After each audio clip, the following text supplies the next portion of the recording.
유대인 랍비들은 이런 논쟁을 자주 했다고 합니다.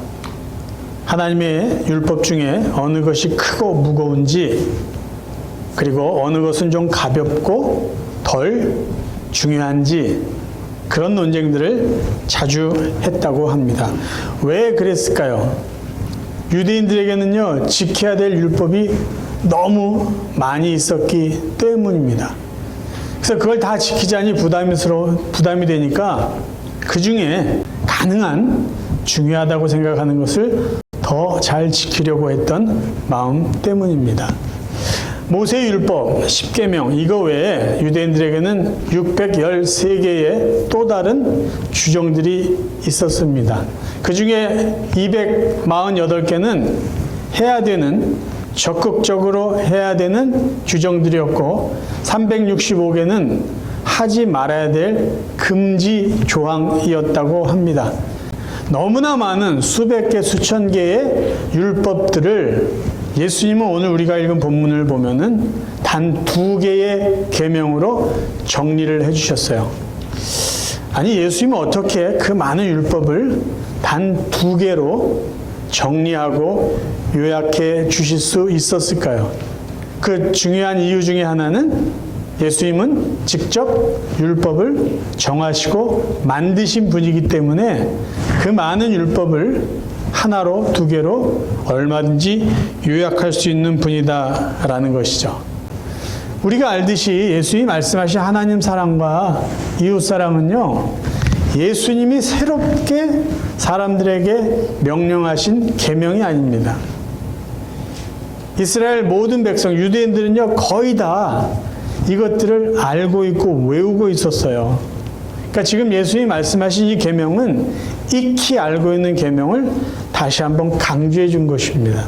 그런 면에서 오늘 하나님 사랑, 이웃 사랑의 말씀은요, 신앙생활 오래 한 저희들에게도 동일하게 주어지고 강조되는 말씀이라고 우리가 이해할 수 있습니다. 예수님이 제자들에게 또 이 서기관에게 말씀하신 이 계명은요, 신명기 6장에 기록된 말씀을 다시 정리하고 인용한 말씀입니다. 자, 한번 제가 읽어드릴게요. 신명기 6장 4절부터입니다. 이스라엘아 들으라, 우리 하나님 여호와는 오직 유일한 여호와시니 너는 마음을 다하고 뜻을 다하고 힘을 다하여 내 하나님 여호와를 사랑하라.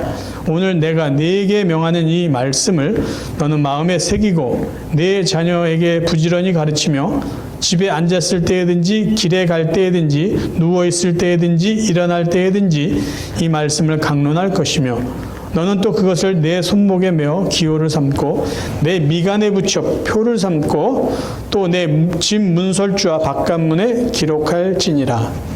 아멘. 이 말씀이요, 쉐마 이스라엘이라고 합니다. 쉐마라는 것은 들으라라는 히브리 말이에요. 하나님께서 모세에게 주시기를 율법을 주신 후에 하나님을 사랑하라는 이 말씀은 너희들이 누웠을 때나 일어날 때든지 길을 갈 때든지 언제든지 이 말씀을 기억하라고 하셨어요. 그리고 뭐라고 이야기하셨냐면요, 내 손목에 메고 내 미간에 붙이라고 했어요. 그리고 집 문설주에 기록하라고 했어요.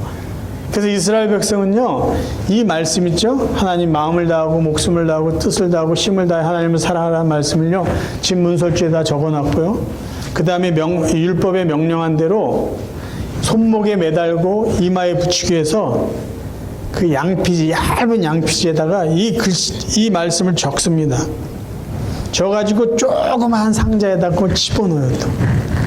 그래서 팔찌처럼 손목에 매달고 지니고 다녔고요. 또 이마에 머리처럼 얇게 만들어서 이 머리에 매달고 그렇게 다녔던 사람들이에요. 그러니까 이스라엘 백성은요, 이 말씀을 탁 하면은 뭘 의미하는지, 그 내용이 어떤 것인지 어렸을 적부터 듣고 배우고 외웠던 아주 잘 알려진 말씀입니다. 그리고 예수님이 내 이웃을 내 자신과 같이 사랑하라라는 이 말씀도요, 레위기에 이미 기록되어진 말씀이에요. 레위기 19장 18절, 내 이웃 사랑하기를 내 자신과 같이 사랑하라, 나는 여호와니라. 그러면 예수님은 왜 유대인들이 이미 잘 알고 어렸을 적부터 듣고 배웠던 이 말씀을 다시 반복해서 이야기해주고 계신 것일까요? 두 가지로 우리가 이해할 수 있을 것이요. 이것은 중요하고 큰 계명이니까 다시 강조하기 위해서요. 그리고 또 다른 이유는 무엇일까요? 너희들 알고만 있지 말아라. 외우고만 있지 말고 이 말씀대로 실천해라. 그러한 의도였습니다. 그래서 오늘 여러분과 제가 함께 생각해 보고 싶은 것은 우리도 이미 잘 알고 있는 하나님 사랑하라라는 말씀, 이웃을 사랑하라라는 이 계명을 우리가 다시 한번 확인해 보면서 그럼 이 계명을 어떻게 적용하면서 살 것인가, 그 두 가지를 같이 한번 생각해 보려고 합니다. 자, 첫 번째 계명입니다. 하나님을 사랑하라. 오늘 본문 말씀을 다시 한번 읽어봅니다. 마가복음 10장 29절 예수께서 대답하시되 첫째는 이것이니 이스라엘아 들으라. 주 곧 우리 하나님은 유일한 주시라. 내 마음을 다하고 목숨을 다하고 뜻을 다하고 힘을 다하여 주 너희 하나님을 사랑하라 하신 것이요. 지금 예수님이 말씀하신 이것은 신명기 6장에 있는 말씀의 요약이기도 하면서 동시에 하나님이 모세에게 주신 10계명 중에 첫 번째, 두 번째, 세 번째, 네 번째 계명의 요약이기도 합니다. 자, 10계명 오래간만에 한번 확인해 보겠습니다. 출애굽기 20장 3절부터 나와 있는데요. 첫 번째부터 네 번째 계명 쉬운 성경으로 읽어드리겠습니다. 너희는 나 외에는 다른 신들을 두지 말라. 너희는 우상을 만들지 마라. 위로 하늘에 있는 것이나 아래로 땅에 있는 것이나 땅 아래로 물속에 있는 것에 그 어떠한 모양도 만들지 마라. 그 어떤 우상에게도 예배하거나 섬기지 마라. 나 여호와 너희 하나님은 질투하는 하나님이다. 나 여호와 너의 하나님의 이름을 함부로 부르지 마라. 나 여호와는 나의 이름을 함부로 부르는 사람을 죄 없다고 하지 않을 것이다. 안식일을 기억하여 거룩한 날로 지켜라. 하나님만을 섬기라는 것이죠. 우상을 만들어서 그 우상을 하나님처럼 섬기지 말라는 것이죠. 그리고 하나님의 이름을 늘 거룩하게 높이라는 것이에요. 그리고 안식일, 예수님의 부활 이후에 주일을 거룩하게 지키라라는 것이에요. 그러면 이 네 가지 10계명 그리고 하나님을 마음을 다하여 목숨을 다하여 힘을 다하여 사랑하는 이 계명을 우리는 어떻게 실천하면서 적용하면서 살 수 있을까요? 저는 오늘 설교 제목을 큰 계명, 작은 적용이라고 정해보았어요. 하나님 사랑하라는 계명은요, 제일 크고 중요한 계명입니다.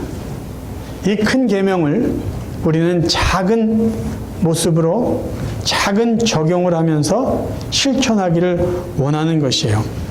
자, 이 큰 계명을 우리가 실천하기 위해서 지금 저나 여러분이 선교사로 헌신해야 될까요? 그거는 굉장히 큰 헌신일 수 있어요. 아니면 그래요, 내가 하나님 사랑하니까 이제 내가 갖고 있는 모든 재산을 교회에 바치거나 아니면 어떤 기관에 바쳐서 하나님을 이렇게 사랑합니다라고 우리가 고백할까요? 그럴 필요도 없습니다. 저는 오늘 큰 계명을 가장 작은 모습으로 적용할 수 있는 것을 여러분과 함께 나눕니다. 구원받은 성도로 하나님을 사랑한다는 이 계명을 지키는 가장 기본적인 방법은 예배에 있습니다. 오늘 우리가 읽은 마가복음 12장 30절에 하나님을 사랑하라라는 이 사랑의 단어를 예배로 바꿔서 다시 한번 읽어보겠습니다. 내 마음을 다하고 목숨을 다하고 뜻을 다하고 힘을 다하여 주 너의 하나님을 예배하라. 하나님을 사랑한다는 것은요, 곧 하나님을 예배하는 것입니다. 주일 아침에 우리가 정성을 다해서 정말 뜻을 다해서 힘을 다해서 예배하는 것이야말로 하나님을 우리가 진정으로 사랑하는 이 계명을 바르게 적용하고 실천하는 모습입니다. 여러분에게 질문을 드릴게요. 우리가 평범하게 일상적인 생활을 하면서 하나님께 대한 우리의 사랑을 표현하고 고백할 수 있는 방법이 무엇일까요? 그냥 평범한 우리의 삶, 우리의 주어진 삶을 살아요. 그러면서 하나님께 사랑을 고백할 수 있는 방법이 무엇이냐라는 것이에요. 그게 바로 예배라는 것이에요. 정성스럽게 예배하는 것이에요. 마음을 다해서 예배하는 것이에요. 여러분 생각해 보세요. 누군가를 사랑한다면 그 사랑의 감정을 표시하게 되어 있어요. 말로 표시하든 무슨 선물로 표시하든 아니면 눈빛으로 표시하든 사랑은요 고백하게 되어 있습니다. 그리고 누군가를 사랑한다면요 만나려고 해요. 만남 없이 사랑을 유지할 수 없어요. 직접 얼굴과 얼굴을 대면하지 못한다면요 전화를 하던가 무슨 글을 쓰던가 어쨌든 만납니다. 만나지 않고 표현하지 않고 사랑을 한다? 그럼 말이 되지 않아요. 나는 누군가를 사랑합니다 말하고요 전혀 사랑을 표현하지도 않고 만나려고도 하지 않는다. 그럼 그 사랑한다는 말은 거짓일 것이에요. 만약에 나는 하나님을 믿습니다. 나는 하나님을 사랑합니다라고 말은 해요. 그런데 하나님께 예배드리지 않는다면 그 사람은 정말 하나님을 사랑하는 사람이 아닙니다. 사랑한다고 말하는데 하나님을 예배하지 않는다. 어떤 모습으로도 예배하지 않는다. 그 사람은 절대로 하나님을 사랑한다고 말할 수 없는 사람이에요. 제가 여기서요, 우리 성도님들이 꼭 했으면 하는 부탁이 있어요. 뭐냐면, 여러분의 표현을 좀 정확하게 했으면 좋겠어요. 그건 뭐냐면, 제가 몇 차례 말씀을 드렸는데, 아직도 여러분들의 표현이 무의식적으로 예배를 본다라고 표현을 하시더라고요. 자, 정확하게 말씀드려요. 예배는 보는 게 아니라 드리는 거예요. 만약에 여러분 무의식적으로라도 예배를 본다고 이야기를 한다면 여러분 예배의 본질을 잘 모르고 있는 분들이 돼요. 자, 예배의 주체는 하나님이에요. 그래서 예배는 드리는 것이에요. 예배를 본다라고 한다면 주체가 내가 돼요. 내가 보는 것이 돼요. 이것을 좀 더 다르게 표현하면 예배를 구경하는 사람이 되는 거예요. 예배는 드리는 겁니다. 누구에게? 하나님께. 예배를 구약식으로 표현해서 제사로 표현한다면요, 여러분 드리는 것과 보는 것의 차이를 알 것이에요. 여러분 제사를 본다고 이야기한 사람 있을까요?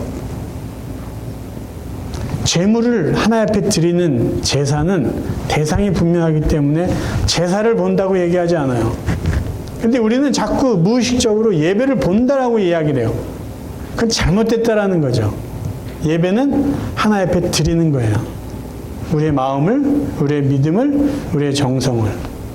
그래서 제발 예배를 본다라고 표현하지 마시고 예배를 드린다는 이 언어를 선별해서 표현해 주시기를 바랍니다. 이스라엘 백성들에게 하나님께서 진노하셨어요. 성경에 보면 하나님이 많이 참으셨지만 이스라엘 백성들의 그 태도를 보시고 하나님이 화를 내십니다. 왜 그랬을까요? 그들이 하나님을 하나님으로 인정하지 않았기 때문이에요. 이스라엘 백성들이 하나님을 하나님으로 인정하는 가장 기본적인 모습은, 행위는 하나님께 제사를 드리는 거였어요. 근데 이스라엘 백성들은요, 하나님을 하나님으로 인정하는 그 제사를 너무 성의 없게 드립니다. 그러니까 말로는 하나님 사랑합니다라고 이야기를 하면서 하나님이 원하시는 제사를 제대로 드리지 못했어요. 그래서 하나님이 그들이 엉터리 같은 제사를 보고 너희들의 제사는 나를 사랑하는 것이 아니라 나를 모욕하는 것이다. 더 이상 그런 제사 나한테 드리지 말라고 경고하셨어요.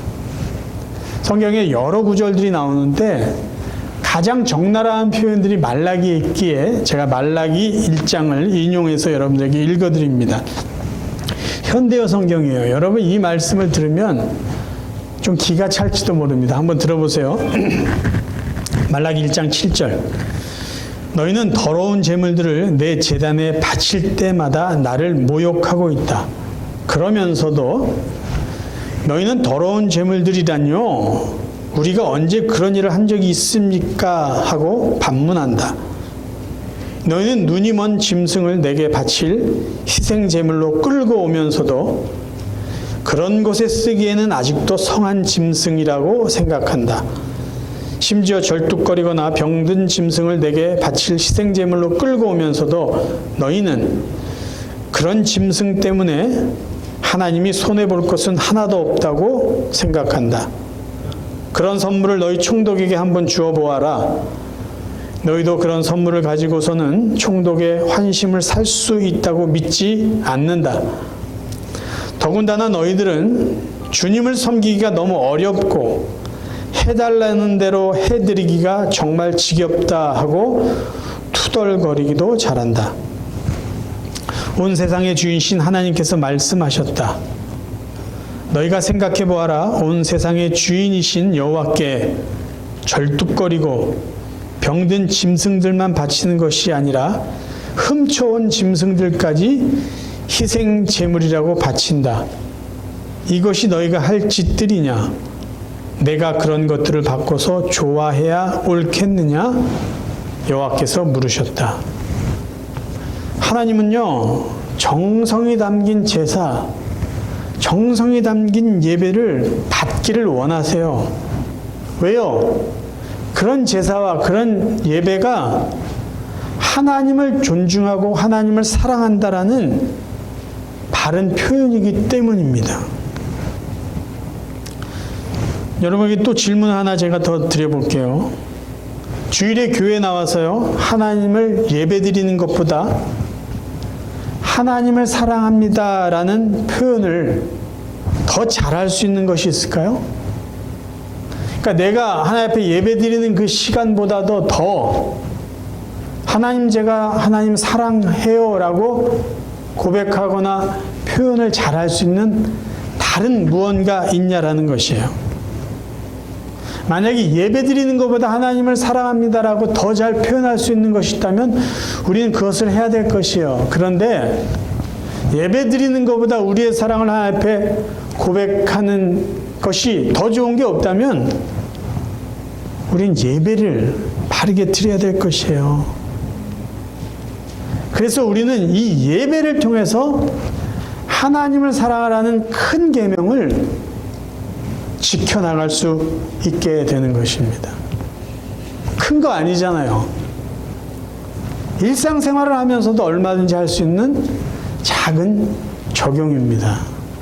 두 번째요, 이웃을 사랑하라는 계명이에요.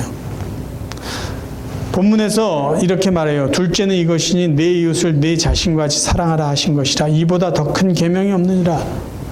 이 말은요, 이웃을 사랑하는 거나 하나님 사랑하는 거나 똑같이 큰 계명이라는 거예요.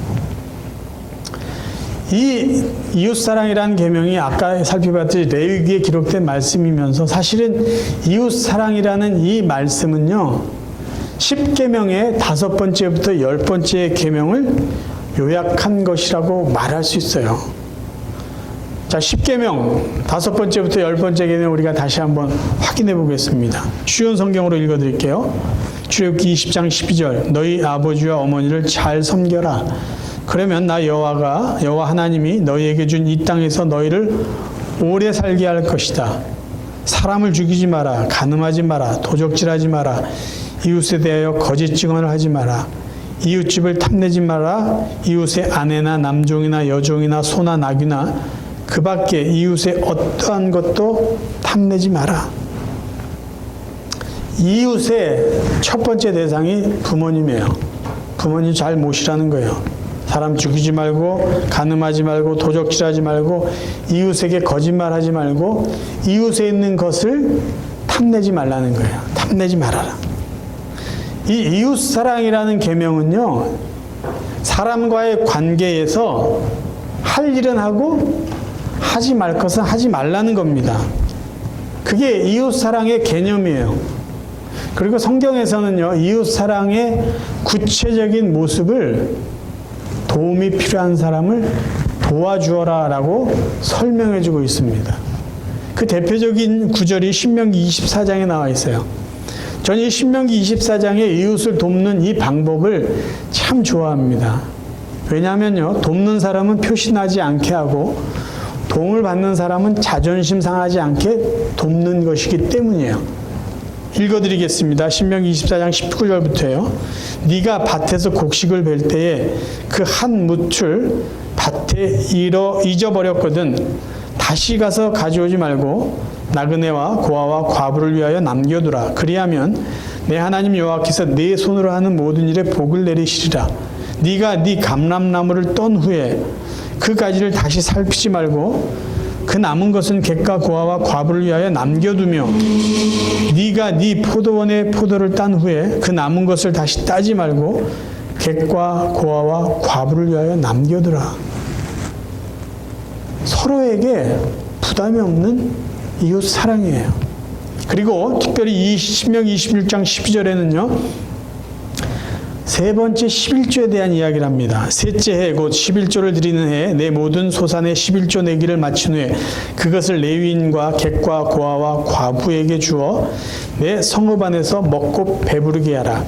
이 구절은 무슨 말이냐면요. 11조를 드리는데 세 번째 해에는요. 그 11조를 가난한 사람을 돕는 데 쓰라는 말씀이에요. 세 번째 해의 11조는 레위인과 객과 고아와 과부를 도와주는 데 쓰라는 말씀이라는 뜻이에요. 또 질문을 드릴까요? 하나님은 하나님 사랑하는 이 계명과 이웃을 사랑하는 계명 중에 어느 것을 더 비중 있게 사람들에게 지키라고 말씀했을까요? 하나님은 성의 없이 제사 드리면서 하나님 사랑한다라는 그런 것보다는 실제적으로 이웃을 사랑하라, 그것을 더 강조해 주셨습니다. 그 대표적인 구절이 이사야 1장에 나와 있어요. 읽어드리겠습니다.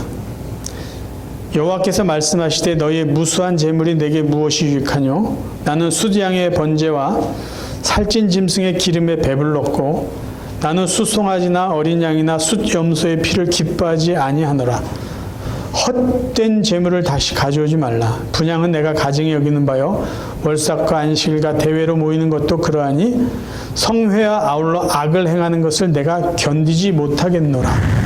너희가 손을 펼 때에 내가 내 눈을 너희에게서 가리고 너희가 많이 기도할지라도 내가 듣지 아니하리니 이는 너희의 손에 피가 가득함이라. 왜 이런 말씀하셨을까요? 너희는 스스로 씻으며 스스로 깨끗하게 하여 내 목전에서 너희 악한 행실을 버리며 악행을 그치고 선행을 배우며 정의를 구하며 학대받는 자를 도와주며 고아를 위하여 신원하며 과부를 위하여 변호하라 하셨네요. 남에게는 선한 일 하려고 하지 않고 그저 때가 됐으니까 제사 드리겠다, 그렇게 하지 말라는 거예요. 남을 돕고 남에게 나쁜 짓 하지 말고 다른 사람들에게 잘해라. 그 말씀이 지금 우리가 읽은 이사야 1장에 있는 말씀입니다. 하나님이 더 관심을 두고 보시는 건 뭐냐면 이웃에게 잘하는 것을 관심 있게 보세요. 때가 됐으니까 그냥 억지로 와서 제사 드리는 거, 사람들에게 나쁜 짓 하면서 그저 와서 하나님 앞에 제사 드리는 거, 그거 내가 원하지 않는다라는 말씀이에요. 그래서 어떻게 보면요, 하나님은 이웃 사랑하는 것을 더 원하고 계신다라는 것을 우리가 알 수가 있습니다. 사도 요한은요, 예수님이 정리하신 하나님 사랑과 이웃 사랑을요, 이웃 사랑으로 하나로 다시 정리해서 말씀해주고 있습니다. 요한일서 4장 20절 21절입니다. 어떤 사람이 나는 하나님을 사랑해요라고 말하면서 그 형제를 미워하면 그는 거짓말쟁이입니다.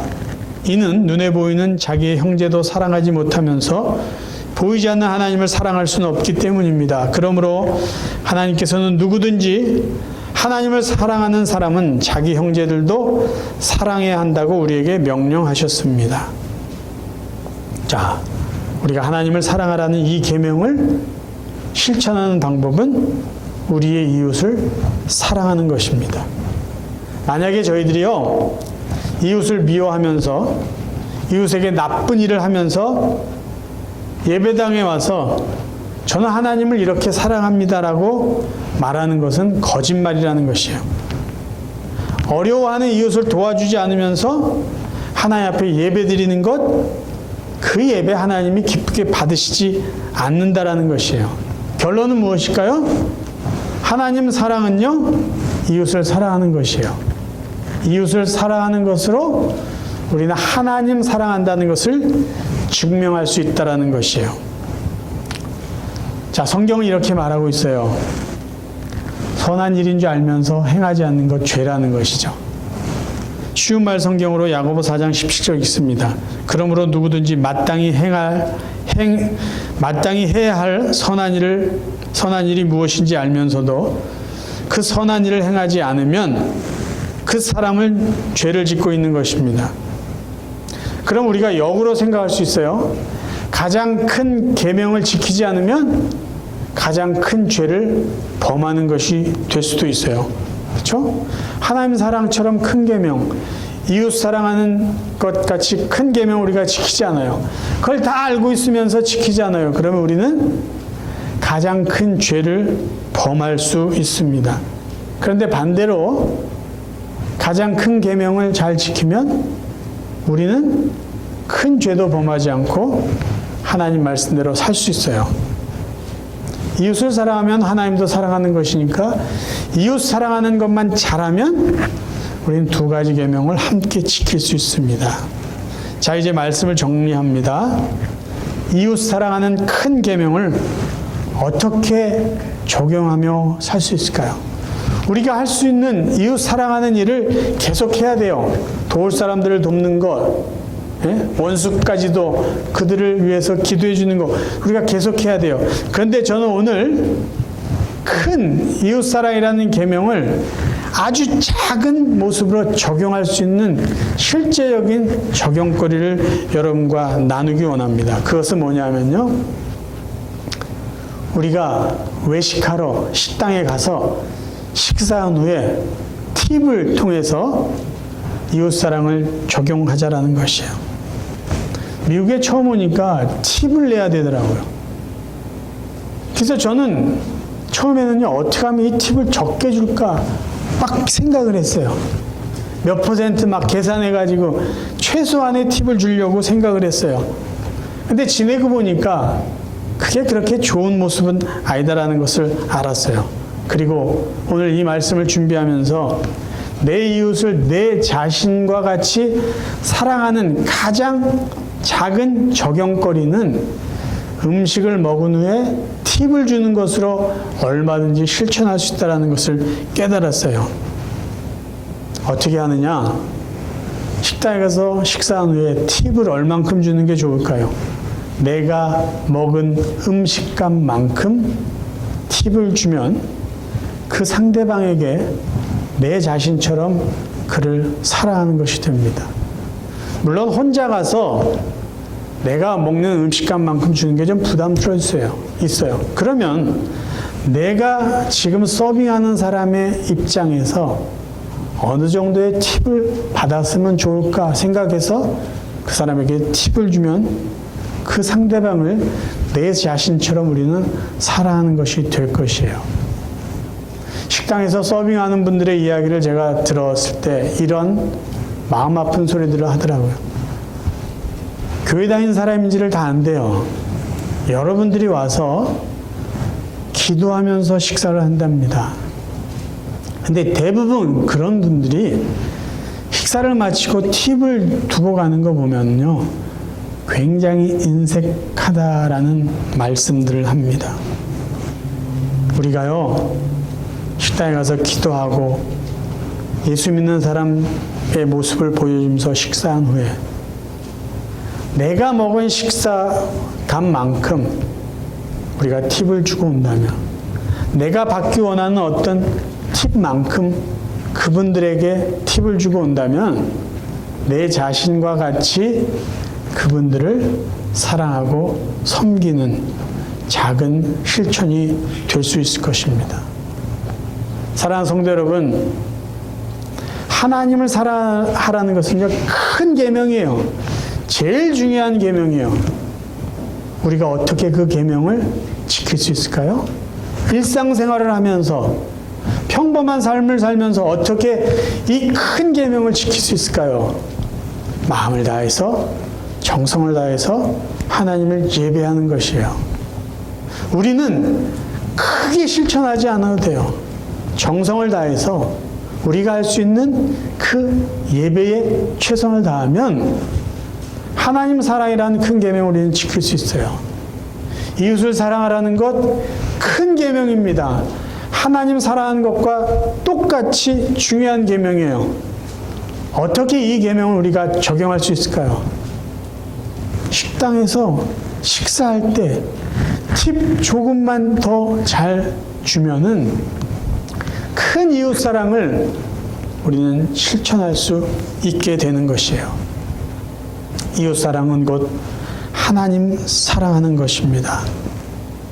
우리가 그것을 기억하면서요, 작은 부분에, 작은 모습으로, 작은 실천을 통해서 이웃 사랑과 하나님의 사랑을 함께 실천하면서 살아가는 그런 복된 성도들이 되시기를 주님의 이름으로 축원합니다.